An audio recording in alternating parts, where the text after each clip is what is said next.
நமது தமிழகத்தில் மிகவும் சிறந்த காவியமாக கம்பராமாயணம் அமைகிறது.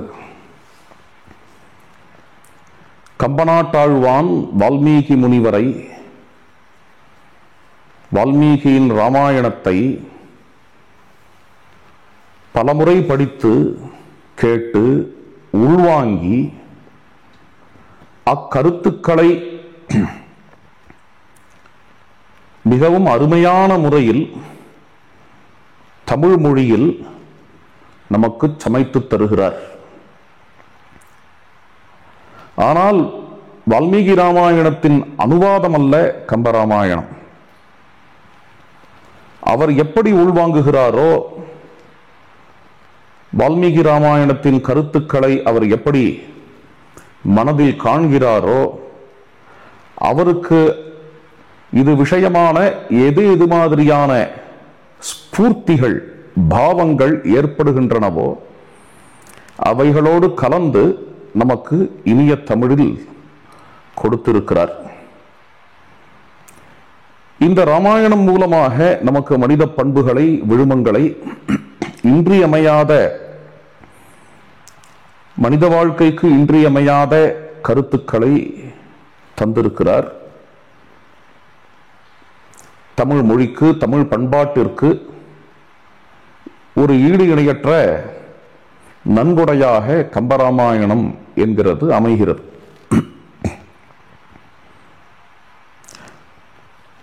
தமிழ் மொழிக்கு இது ஈடு இணையா இல்லாத ஒரு நன்கொடை என்பதனாலேயே பாரதியும், மகாகவி சுப்பிரமணிய பாரதியாரும் கம்பனுக்கு ஈடான கவியை யான் கண்டதில்லை என்று பாடுகிறார். இளங்கோ, வள்ளுவர் முதலியவர்களோடு கூட கம்பனை காண்கிறார்.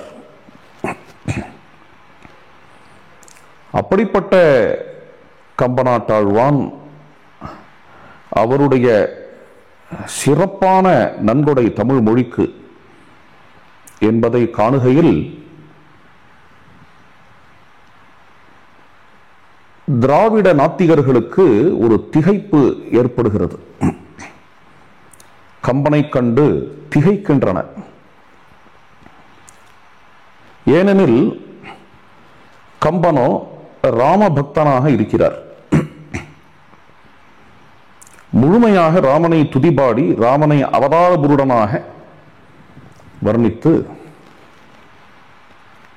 சில சமயம் திருமாலாகவும் சில சமயம் மும்மூர்த்திகளுக்கும் மேற்பட்டவராயும் ராமபிரானை எடுத்து காட்டி வர்ணிக்கிறார் கம்பநாட்டாழ்வான். அதே சமயத்தில் தமிழ் மொழிக்கும் ஈடு இணையற்ற நன்கொடையாக கம்பராமாயணம் அமையும் பொழுது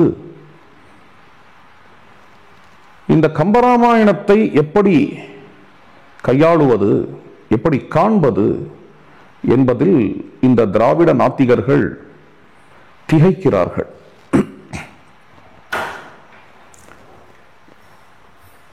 அதில் வரக்கூடிய கருத்துக்கள் தான் இவைகள். அவருடைய கிரியேட்டிவ் ஜீனியஸ், படைப்பு திறனை நாங்கள் பாராட்டுகிறோம். அவருடைய கருத்து எங்களுடையது இல்லை என்றாலும் படைப்பு திறனை பாராட்டுகிறோம் என்கிற ஒரு நிலைப்பாட்டை எடுக்கிறார்கள்.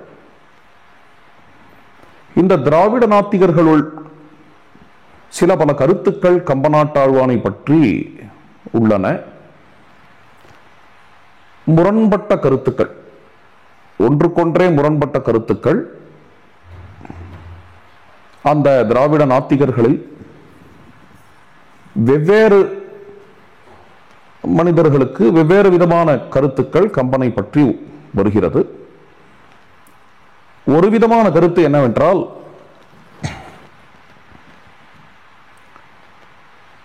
கம்பன் ஆரியத்தை சார்ந்தவன், வட இந்தியாவிலிருந்து இங்கு வட இந்திய பண்பாட்டை நயமாக கொண்டு வந்த வஞ்சகன். அவன் ஒரு பார்ப்பன வருடி, பார்ப்பன அடிவருடி. இது ஒரு விதமான சிந்தனை உண்டு. இரண்டாவது சிந்தனை என்ன என்றால்,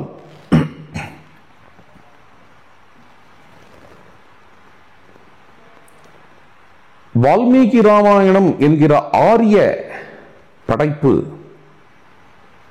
மிகவும் அயோக்கியத்தனமானது, அநியாயமானது. அதை சீர்படுத்தி, அதை அறத்தோடு கூட்டி, அதை பண்படுத்தி தமிழகத்தில் கம்பநாடம் தந்திருக்கிறார் என்கின்ற ஒரு பார்வை.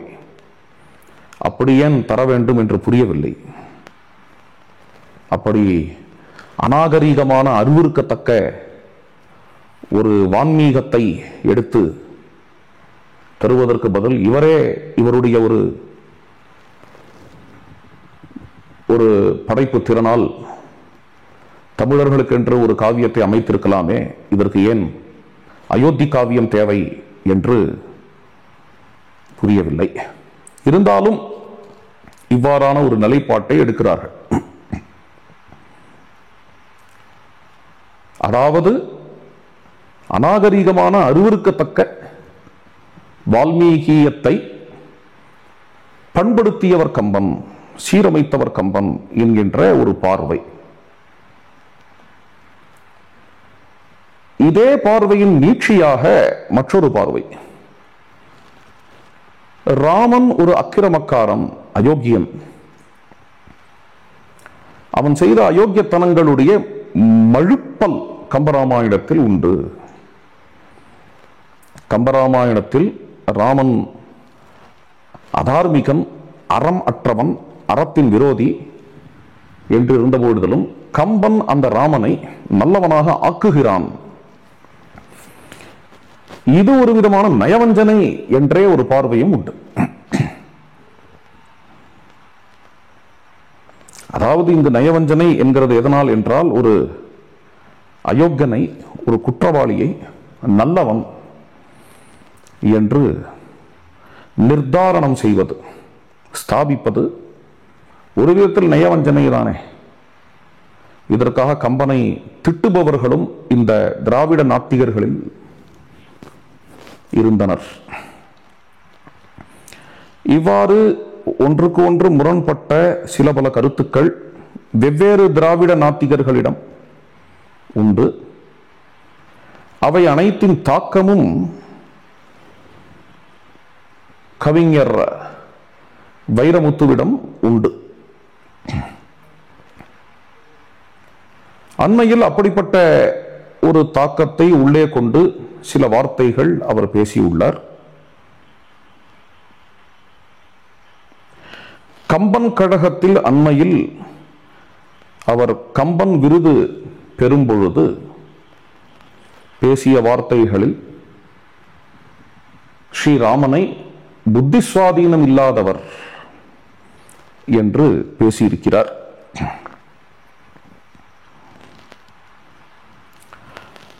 அதற்கு கம்பராமாயணத்திலிருந்து ஒரு செய்யுளை எடுக்கிறார். கோயியல் தருமம் உங்கள் குலத்து உதித்தோர்கட்கு எல்லாம் ஓவியத்து எழுத ஒண்ணா உருவத்தாய் உடைமை அன்றோ ஆவியை சனகன் பெற்ற அன்னத்தை அமிழ்தின் வந்த தேவியை பிரிந்த பின்னை திகைத்தனை போலும் செய்கை என்கிற பாடல். இதில் திகைத்தனை என்கிறதை வைத்து, திகைத்தனை என்பதற்கு புத்தி சுவாதீனம் இல்லாத தன்மை என்கிற பொருளை கூறுகிறார். இதை பற்றி பலர் கூறிவிட்டார்கள்.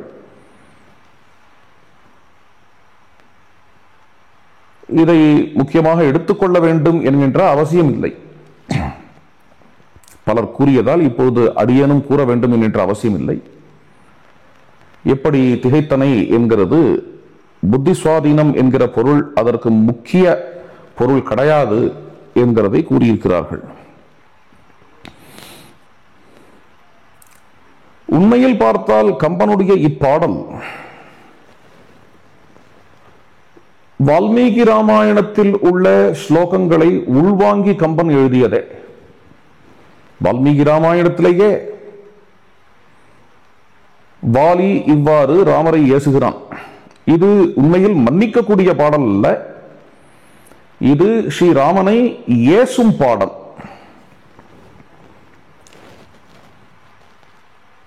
இது வால்மீகி ராமாயணத்திலும் அவ்வாறே வருகிறது. நதேஸ்தி அபச்சிதிஹி தர்மே நார்த்தே புத்திர் அவஸ்திதா இந்திரியைஹி காமவிருத்தசன்னு கிருஷ்யசே மனுஜேஸ்வர தொம் தூ காமப்பிரதானஸ்ச கோபனஸ்ச அனவஸ்திதா. கிஷ்கிந்தா காண்டத்தில் 17வது சர்க்கம். ஓ ராமா, உனக்கு தர்மத்திலோ அர்த்தத்திலோ அறத்திலோ பொருளிலோ உனக்கு நிர்ணயம் இல்லை. நீ சீதையை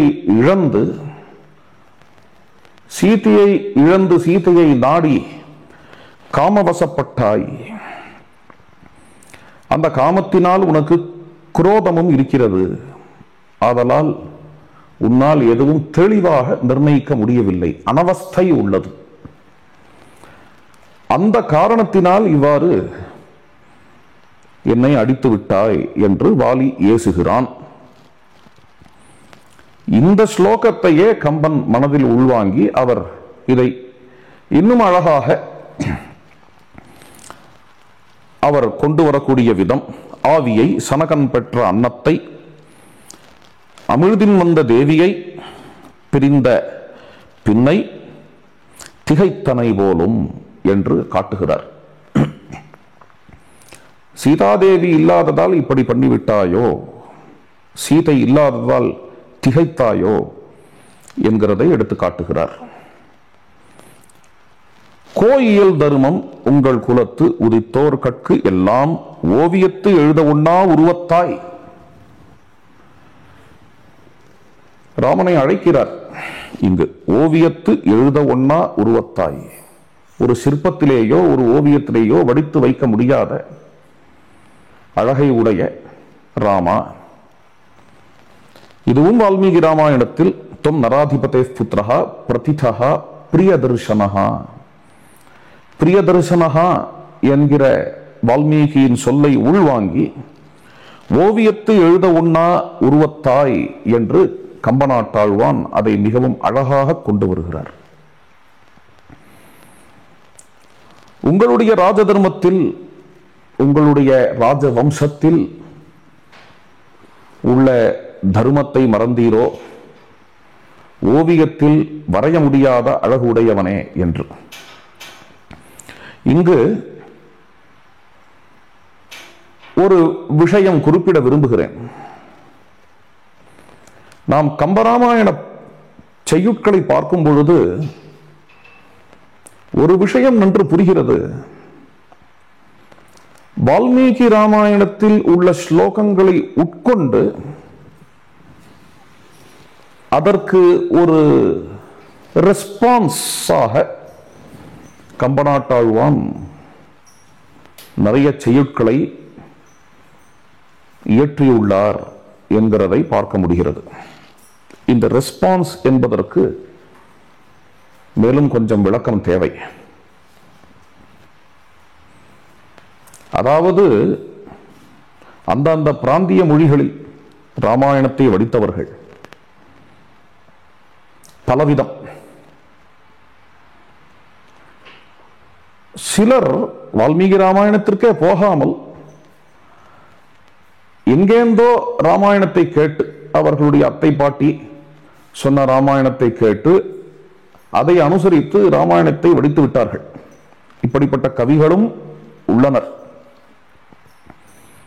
சிலர் வால்மீகி ராமாயணத்தை பெரும்பாலும் அனுவாதம் போல் அவர்களுடைய ராமாயணத்தை செய்து விட்டார்கள். புத்த குண்ணா ரெட்டி காரு ரங்கநாத ராமாயணம் அப்படித்தான் எழுதியிருக்கிறார். ஒரு உதாரணம், கம்பன், ஏகநாதர், துளசிதாஸ் இவர்கள்லாம் ஒரு விதம். இவர்கள் பாணியே தனி. இது எப்படி இருக்கும் என்றால், இது வெறும் அத்தை பாட்டி கதையாக இருக்காது. வால்மீகி ராமாயணத்தின் அனுவாதமாகவும் இருக்காது. இது மூன்றாம் பாணி. வால்மீகி முனிவரின் ஸ்லோகங்களை பலமுறை படித்து அந்த ஸ்லோகங்களை உள்வாங்கி அந்த ஸ்லோகங்களை ருசித்து அசவு போட்டு அப்பொழுது அவர்களுடைய உள்ளுணர்விலிருந்து எந்த ஒரு ரசம், சுவை, பாவம் தோன்றுகின்றதோ அத்துடன் கலந்து கவிதைகளை வெளிப்படுத்துவது என்கிறது கம்பனின் பாணி, துளசியின் பாணி, பாவார்த்த ராமாயணம் எழுதிய ஏகநாதரின் பாணி. மராட்டி மொழியில் இருக்கிறது. சிற்சில சந்தர்ப்பங்களில் இது மாதிரியான பாணியை நாம் பாசனிடமும் காளிதாசனிடமும் சில நாடகக்காரர்களிடமும் முராரி முதலிய ராமாயண நாடகங்கள் எழுதியவர்களிடமும் காண முடிகிறது. அது ஒரு பக்கம் இருக்கட்டும். வால்மீகியின் ஸ்லோகங்களை காண்கிறார், அதை உட்கொள்கிறார், அதில் அவருடைய உள்ளத்தில் பொங்கக்கூடிய உணர்ச்சியை, உணர்வுகளை சேர்க்கிறார், சேர்த்து வெளிப்படுத்துகிறார் என்கிற கம்பனுடைய முறை. இதைதான் அடியன் காண்கிறேன். இன்னும் சொல்ல போனால் இந்த கண்ணோட்டத்தில் கம்பராமாயணம் முழுவதும் கண்டு தனியாக சொற்பொழிவு செய்யலாம் என்றும் இருக்கிறேன். தனியாக பல எபிசோட்ஸ், பல நாட்கள், எப்படி வேதம் நிறைந்த தமிழ்நாடு என்று நம்முடைய சொற்பொழிவு அமைந்ததோ அது மாதிரி தனியாகவே மிகவும் விஸ்தாரமாகவே கம்பராமாயணத்திலிருந்து பல செய்யுட்களை எடுத்து இது எப்படி வால்மீகியை உட்கொண்டு அவர் வெளிப்படுத்துகிறார் என்கிறதை கொண்டு வரலாம் என்று இருக்கிறேன். வால்மீகி ராமாயணத்திற்கு என்று சில பல வியாக்கியானங்கள் உள்ளன. பெரியவாச்சான் பிள்ளையின் தனி ஸ்லோகி, கோவிந்தராஜருடைய வியாக்கியானம், ராமவர்மாவனுடைய வியாக்கியானம் என்றெல்லாம். அவைகளை மட்டும் அடியன் வியாக்கியானம் என்று காணவில்லை. ஒரு கால் கம்பனோ ஏகநாதரோ துளசிதாசோ கூட சிற்சில இடங்களில் இல்ல, பற்பல இடங்களில் வால்மீகி ராமாயண ஸ்லோகங்களை உட்கொண்டு அதற்கு விளக்கமாகத்தான், வியாக்கியானமாகத்தான் அவர்களுடைய செய்யுட்களை இயற்றியுள்ளனர் என்கிறதை காட்ட முடியும். அது வேறு தலைப்பு, அது பின்பு காண்போம். அது இப்பொழுது முக்கிய விஷயம் அல்ல. ஆனாலும் அதற்கு ஒரு உதாரணம் இங்கு காட்ட வேண்டும் என்றால் இதே இடத்தில் இருக்கக்கூடிய விஷயம். வாலி நெஞ்சில் ராமபானம் பாய்கிறது, அதை வாலி காண்கிறான். அங்கு வால்மீகியினுடைய ஸ்லோகம், ததஸ்திரம் தஸ்ய வீரஸ்ய சொர்க்கமார்க்க பிரபாவனம் ராமபானாசனோட்சிப்தம் ஆவகது பரமாங்கதிம் என்கிற ஸ்லோகம். நான் அதிகமாக விளக்க விரும்பவில்லை. இதை உள்வாங்குகிறார் கம்பநாட்டாழ்வான். உள்வாங்கி அதை ரசிக்கிறார், ருசிக்கிறார், சுவைக்கிறார், அசைவு போடுகிறார்.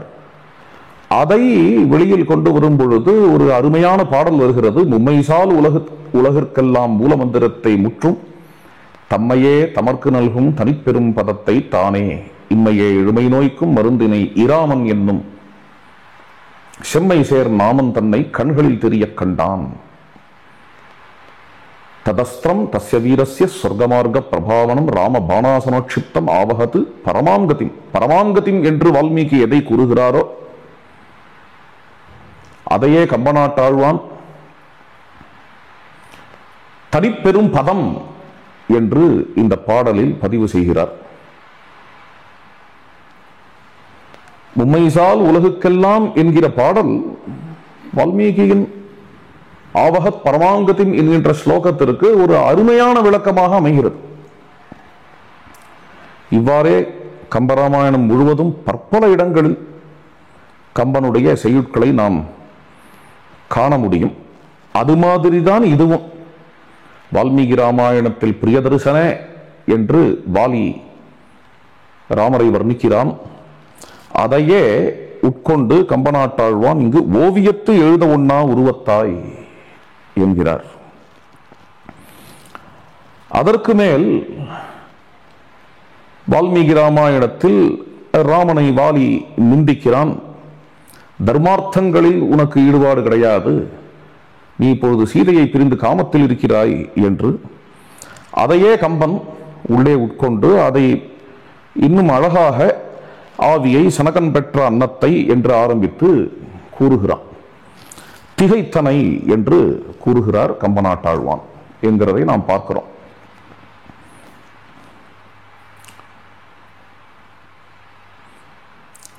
ஒரு முக்கியமான விஷயம் இங்கு நாம் பார்க்க வேண்டியது என்னவென்றால், இங்கு வாலி எங்குமே ராமனை மன்னிக்கவில்லை. ராமனை மன்னிப்பதற்காக இந்த பாடல் அல்ல, இது ராமனிடம் வாலி காணும் குற்றம். வாலி ராமனை ஏசுகிறான். வாலி ராமனை மன்னித்து இருந்தால் அதற்கு அப்புறம் வர செய்யுட்களில் மேலும் ஏசமாட்டான். இதே கம்பராமாயணத்தில் வாலிவதை படலத்தில் இதற்கு மேல் வரக்கூடிய செய்யுட்களிலும் வாலி ராமனை ஏசுவதை நாம் காண முடியும்.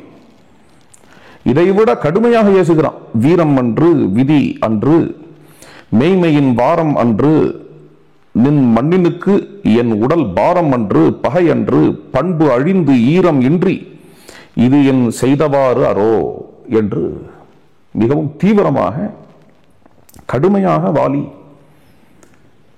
இந்த பாடலுக்கு அப்புறமும் கூட ராமபிரானை ஏசுவதை நாம் காண முடியும். ஆதலால் இந்த பாடலில் ராமனை மன்னிப்பதாக எங்கேயுமே வரவில்லை. ஆனால் ராமபிரான் வாலிக்கு பதில் கூறுகிறார். அந்த பதில் அருமையான பதில். அதை சொல்லுவது இப்பொழுது எனக்கு விஷயம் இல்லை. பல சான்றோர்கள், பல பெரியோர்கள் அதை கூறியுள்ளார்கள். அடியேனும் அடியேனுடைய ராமாயண சொற்பொழிவில் பலவிடங்களில் வாலிவதம் சொல்லி இருக்கிறேன். அங்கு ராமபிரான் கூறிய பதில் பல முறை கையாண்டு இருக்கிறேன். அதை பார்த்து கொள்ளலாம். அதை கூற வரவில்லை இங்கு. அந்த பதில் வால்மீகி ராமாயணத்தில் எப்படி அமையும் என்றால், வாலி முழுமையாக ராமரை ஏசி விடுவான். எல்லாவற்றையும் பொறுத்திருந்து நின்று கேட்பார் ராமபிரான். அவர் வாயை திறக்கவே இல்லை. வாலி வியக்கிறான். கடைசியாக கேட்கிறான், நான் இவ்வளவு பேசுகிறேனே, ஏசுகிறேனே, நீர் சிந்தித்தீரா? உம்மால் பதில் சொல்ல முடியுமா? நீர் ஏதாவது கூறும் என்று முடிக்கிறான். இவ்வாறு வாலி முடித்த பிறகுதான் ராமபிரான் பதில் சொல்ல ஆரம்பிக்கிறார். கிஷ்கிந்தா காண்டம் 18வது சர்க்கம் முழுவதும் ராமனுடைய பதிலாக அமைகிறது. மிகவும் தெள்ள தெளிவான பதில், ஆணித்தரமான பதில், தெளிவான பதில். ராமபிரான் வாலியை வதைத்ததில் மிகவும் தெளிவு கொண்டவராக இருக்கிறார் என்கிறது அந்த சர்க்கத்தை நாம் படித்தால் புரியும். கம்பராமாயணத்தில் இது அமையும் அழகு, வாலியின் கேள்வி தொடர்ச்சியாக இல்லாமல் வாலி ஒரு கேள்வி கேட்கிறான், அதற்கு ராமபிரான் ஒரு பதில் உரைக்கிறார். வாலி அடுத்த கேள்வி கேட்கிறான், அதற்கு ராமபிரான் மேலும் பதில் உரைக்கிறார். சில கேள்விகளுக்கு லக்ஷ்மணன் பதில் அளிக்கிறார். இவ்வாறாக இந்த உரையாடல், கம்பனுக்கும் ராமனுக்கும் லக்ஷ்மணனுக்கும் உள்ள உரையாடல் அமைகிறது. எப்படியோ இந்த பதில் எல்லாவற்றையும் செவியுற்ற வாலி பிறகு புரிந்து கொள்ளுகிறான். கம்பராமாயணத்திலும் சரி, வால்மீகி ராமாயணத்திலும் சரி, ராமர் செய்தது தர்மமே, நியாயமே, அறமே என்று புரிந்து கொள்ளுகிறான். புரிந்து கொண்டு ராமபிரானை துதிக்கிறான். வால்மீகி ராமாயணத்திலும் துதிக்கிறான், கம்பராமாயணத்திலும் துதிக்கிறான். வால்மீகி ராமாயணத்தில் ராமபிரான் சிறந்த தர்மாத்மா என்று துதிக்கிறான் வாலி. கம்பராமாயணத்தில் ராமரை கடவுளாகவே, பரம்பொருளாகவே துதிக்கிறான். அவ்விடத்தில் வால்மீகியினுடைய ஒரு ஸ்லோகம், ந தோஷம் ராகவே தத்யௌ.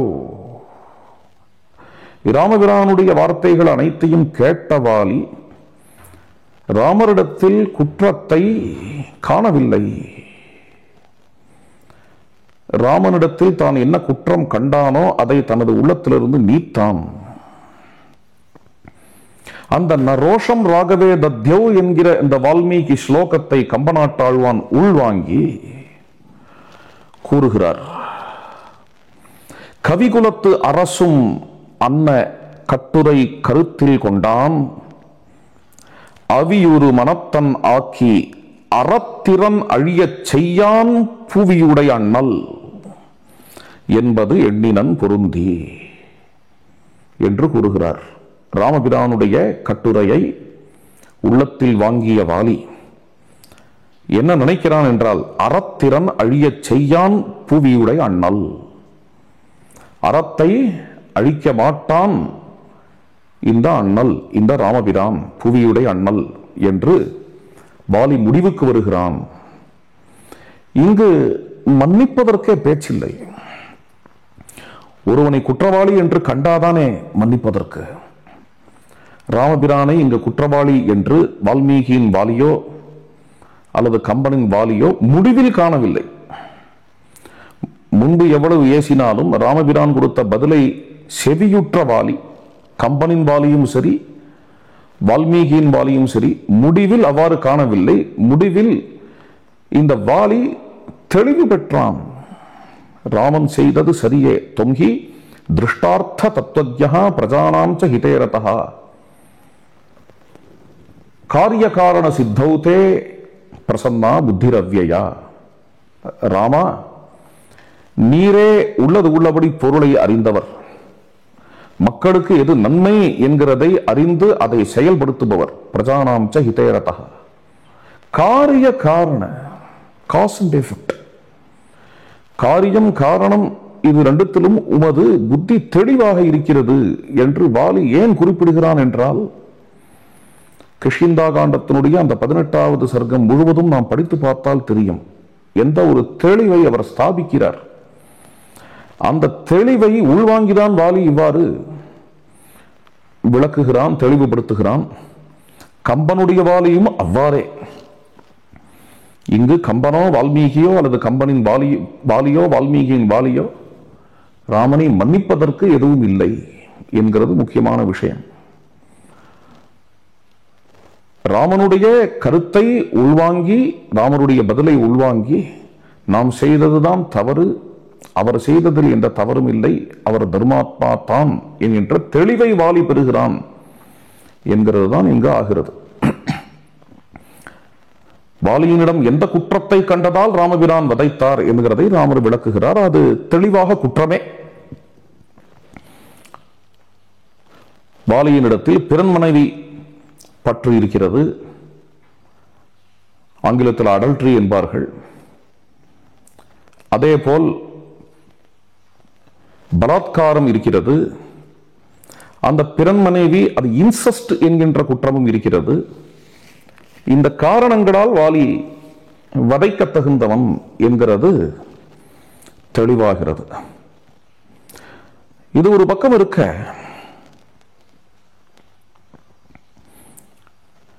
கம்பநாட்டாழ்வான் வால்மீகி முனிவரின் கருத்துக்களை உள்வாங்கி தன் உள்ளத்திலிருந்து வரக்கூடிய உணர்வு பொங்கி அதோடு கூட கலந்து கொடுக்கும் பொழுது மேலும் வால்மீகியின் காவியத்தை அழகுபடுத்த வேண்டும் என்று நினைத்திருக்கலாம். நாம் ராமாயணம் எழுதும் பொழுது, இராமாவதாரம் எழுதும் பொழுது வால்மீகியின் ராமாயணத்தை மேலும் அழகுபடுத்தி உலகிற்கு கொடுக்க வேண்டும் என்கின்ற ஒரு எண்ணம் கம்பநாட்டாழ்வானுக்கு இருந்திருக்கலாம். ஆனால் அதை திரித்து நம்முடைய வக்கர புத்தியால் வேறு மாதிரி காண முடியாது. வேறு மாதிரி காண்பது என்றால் என்னவென்றால், ராமன் ஒரு அயோக்கியன். அந்த அயோக்கியனை வால்மீகி முனிவர் அருவருக்கத்தக்க ரீதியில் ஒரு அந்த ராமனை அடிப்படையாக கொண்டு ஒரு காவியத்தை எழுதியிருக்கிறார். அதை பண்படுத்தி கொடுக்க வேண்டும் என்று கம்பநாட்டாழ்வான் கம்பராமாயணத்தை எழுதினார் என்று கூறவே முடியாது. கம்பநாட்டாழ்வானுக்கே வழிகாட்டியாக இருக்கக்கூடிய கம்பநாட்டாழ்வானுக்கு சில பல நூற்றாண்டுகளுக்கு முன்பே உதித்த நம்மாழ்வார் கற்பார் இராமபிரானையல்லால் மற்றும் கற்பரோ என்று கூறுகிறாரே, அது கம்பராமாயணத்தை கண்டு அவர் கூறவில்லை. இது நாம் புரிந்து கொள்ள வேண்டிய விஷயம். ராமபிரான், ராமகாதை இதெல்லாம் தமிழகத்தில் த ஓல்டஸ்ட் அவைலபிள் லிட்ரேச்சர் என்று நாம் கூற முடிகின்ற அகநானூறு, புறநானூறு முதலியவைகளிலிருந்தே தொன்று தொட்டு வரக்கூடிய விஷயங்கள். அகநானூரோ புறநானூரோ அல்லது ஆழ்வார்களோ இவர்கள் எல்லாரும் கண்ட ராமன் யார்? கற்பார் இராமபிரானை எல்லால் மற்றும் கற்பரோ என்கிற நம்மாழ்வாரின் சொல்லே கம்பராமாயணத்துக்கு முற்பட்ட காலத்தியது என்கிறது திண்ணம். இதை யாரும் மறுக்கப் போவதில்லை. அப்பொழுது நாம் புரிந்து கொள்ள வேண்டிய விஷயம் என்ன என்றால், கம்பனுக்கு முன்பேயே ராமபிரானுடைய உத்தம குணங்கள், பண்புகள் அதை கண்டு வியந்து அதை உள்வாங்கி அதை நம் நடத்தையில் கொண்டு வர வேண்டும் என்று வாழ்ந்தவர்கள் தமிழர்கள். அப்படிப்பட்ட ஒரு பண்பாடு, அதாவது ராமரை நடத்தையில் கொண்டு வர வேண்டும் என்கின்ற வேட்கை, அது தமிழகம் முழுவதும் இருப்பதை கண்டே அதற்காக கம்பநாட்டாழ்வான் கம்பராமாயணத்தை இயற்றினார் என்கிறது எந்த மறுப்பும் இல்லை.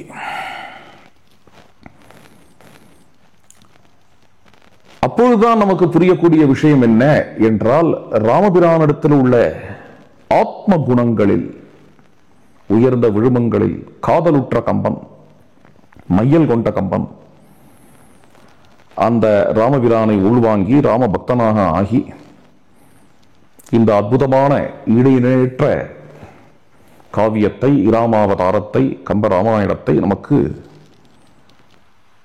அருள்கிறார். இதை நாம் மனதில் கொள்ள வேண்டும்.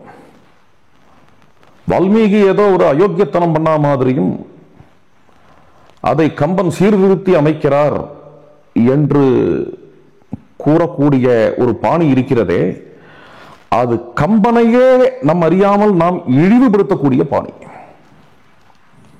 இதில் கம்பனை என்ன இழிவுபடுத்துகிறோம் என்றால், ஒரு குற்றவாளியை, ஏதோ ஒரு குற்றவாளியை மிகப்பெரிய நாயகனாக ஆக்குகிறார் என்கிறது ஒரு வஞ்சனையே அன்றி, ராமன் ஒரு அயோக்கியன், அவன் செய்த அதர்மங்களுக்கு ஒரு மழுப்பல் தான் கம்பனின் காவியம் என்கிறது கம்பன் நயவஞ்சகன் என்றுதான் ஆகுமே தவிர இது கம்பனின் பண்பாக ஆகாது.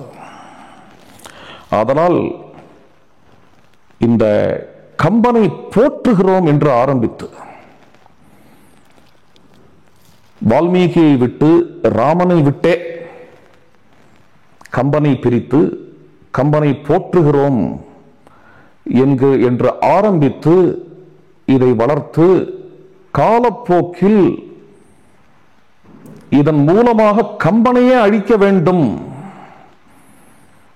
கம்பனையே குற்றவாளியாக ஆக்க வேண்டும், கம்பன் ஒரு நயவஞ்சனைக்காரன், அவன் ஒரு அயோக்கியனின் கதையை பண்பாளனின் கதையாக மாற்றி நாம் யாவரும் அந்த அயோக்கியனை வணங்கும்படியாக பண்ணான் என்கின்ற மிகப்பெரிய குற்றச்சாட்டை கம்பன் மேல் போடும்படியாக இதுவே அதன் விளைவாக ஆகும். இப்படிப்பட்ட ஒரு ஹிடன் அஜெண்டா சிலருக்கு இருக்கின்றதோ என்கின்ற ஐயம் எழுகிறது இது மாதிரி விஷயங்களில். அதாவது இங்கு ராமனுக்கு எந்த ஒரு ஹானியை ஏற்படுத்துகிறோமோ அது கம்பனுக்கே ஹானி, கம்பனுக்கு எந்த ஹானியை ஏற்படுத்துகிறோமோ அது தமிழுக்கே ஹானி என்று முடியும். இந்த விஷயத்தில் பெரியோர்கள், சான்றோர்கள் மிகவும் கவனமாக இருக்க வேண்டும் என்று கேட்டுக்கொள்கிறேன். தமிழர்களுக்கு கடவுளே கிடையாது, கடவுள் என்பது ஒரு கற்பனை, கடவுள் என்று ஒன்று இல்லவே இல்லை என்பதெல்லாம் கவிஞர் வைரமுத்துவின் கருத்து. அப்படி இருக்கையில் கம்பன் கடவுளாகிறான் என்று கூறுகிறாரே, கம்பனை இல்லாமல் பண்ண வேண்டும் என்று நினைக்கிறாரோ என்று தோன்றுகிறது.